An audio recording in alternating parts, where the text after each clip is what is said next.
ગુજરાતમાં ભારે વરસાદનું રેડ એલર્ટ, કચ્છ અને બનાસકાંઠાને સાવધાન રહેવા સૂચના।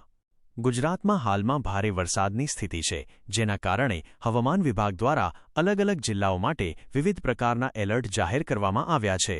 રેડ એલર્ટ, કચ્છ અને બનાસકાંઠા જિલ્લાઓ માટે રેડ એલર્ટ જાહેર કરવામાં આવ્યું છે। આ જિલ્લાઓમાં આગામી 3 કલાક દરમિયાન અત્યંત ભારેથી અતિભારે વરસાદ થવાની શક્યતા છે।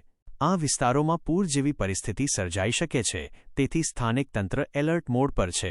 લોકોને સુરક્ષિત સ્થળે રહેવા અને બિનજરૂરી બહાર ન નીકળવાની સલાહ આપવામાં આવી છે। ઓરેન્જ એલર્ટ, રાજ્યના ઘણા વિસ્તારોમાં ભારે વરસાદની સંભાવના હોવાથી ઓરેન્જ એલર્ટ જારી કરાયું છે। આ જિલ્લાઓમાં સાબરકાંઠા, અરવલ્લી, પાટણ, મહેસાણા, સુરેન્દ્રનગર, મોરબી, જામનગર, જૂનાગઢ, દેવભૂમિ દ્વારકા, પોરબંદર, રાજકોટ, બોટાદ, ગાંધીનગર, અમદાવાદ, ખેડા, આણંદ, વડોદરા, ભરૂચ, સુરત, નવસારી, વલસાડ, દમણ અને દાદરા અને નગર હવેલીનો સમાવેશ થાય છે। આ વિસ્તારોમાં લોકોને મુસાફરી ટાળવા અને સાવધાની રાખવા જણાવાયું છે।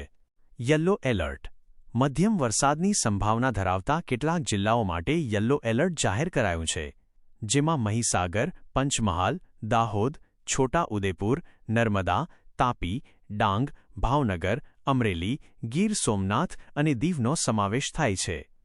આ માહિતી દર્શાવે છે કે રાજ્યના મોટાભાગના વિસ્તારોમાં વરસાદનું જોર યથાવત રહેશે।